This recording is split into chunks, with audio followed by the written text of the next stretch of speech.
Hello and welcome to my channel. Say hi to a happy day. In this channel, I would like to share stories, tales I personally picked and are my kids' favorite stories that I read to them from our little library at home.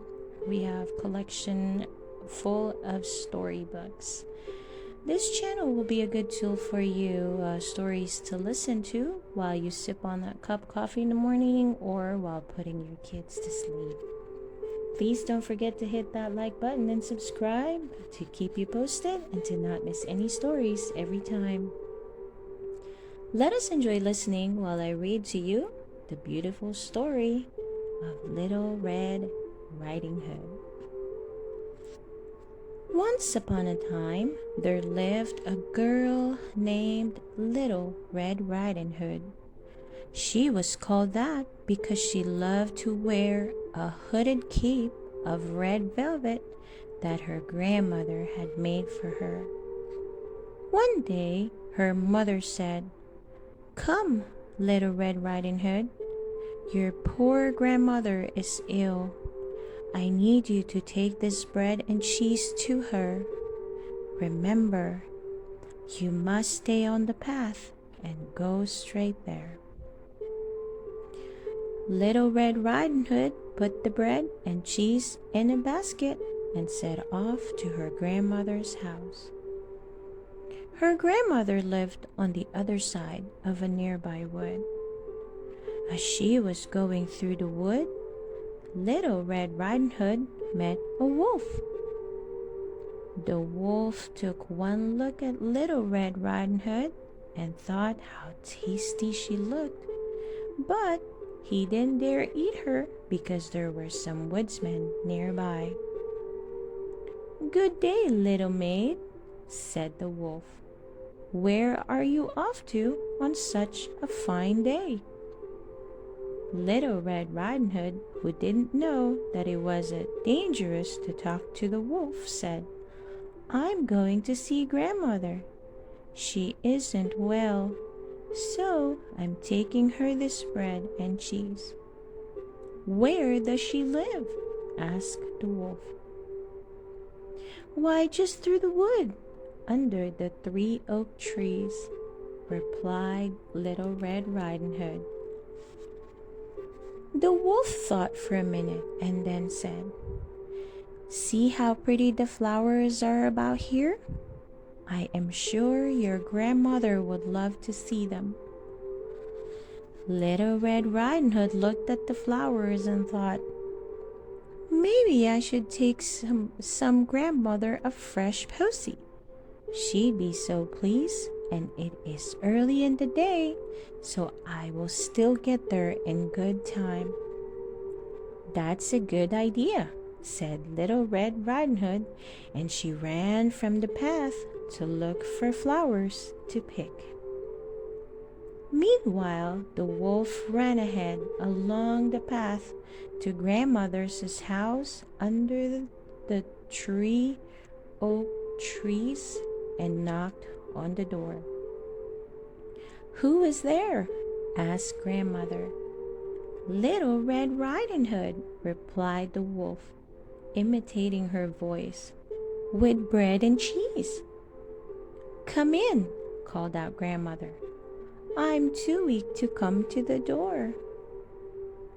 The wolf lifted the latch and went inside.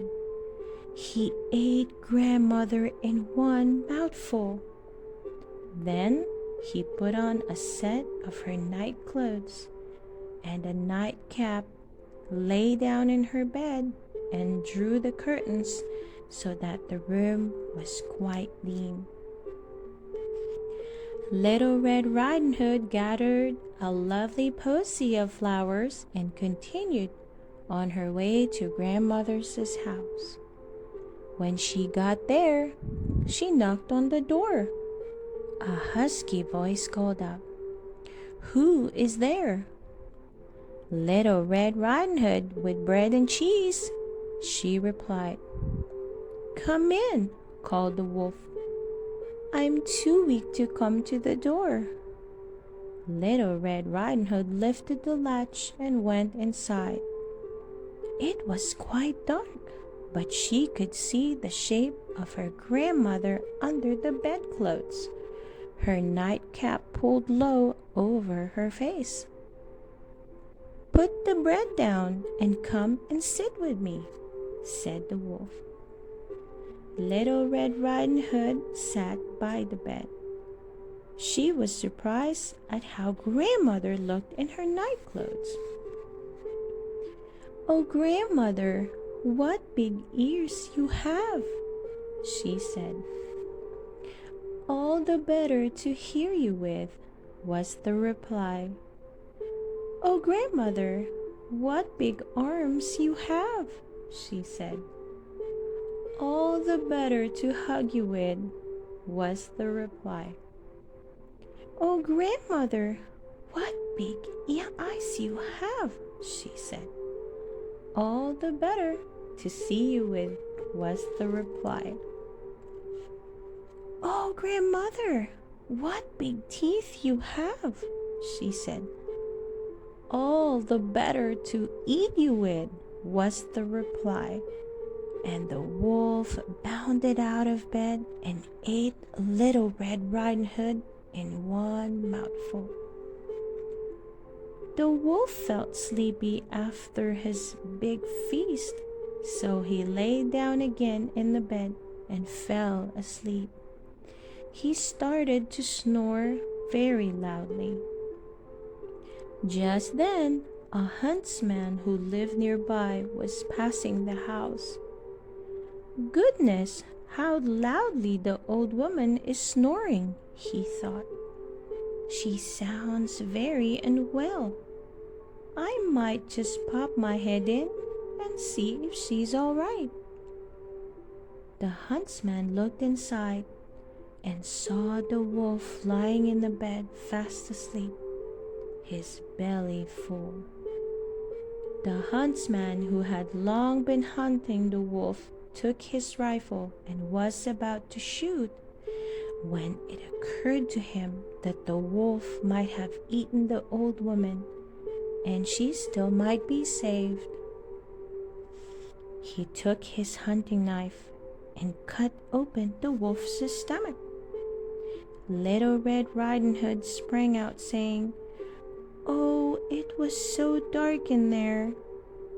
Then grandmother slowly climbed out, shaky but alive. The huntsman went off with the wolf's skin, and grandmother and Little Red Riding Hood shared the bread and cheese. Never again will I leave the path to run into the woods when my mother has forbidden it.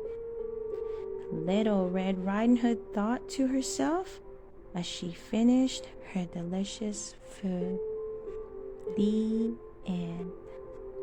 I hope you enjoyed the story of the Little Red Riding Hood. Again, please don't forget to hit that like button and subscribe to enjoy reading and listening to more of our favorite tales and stories. See you soon!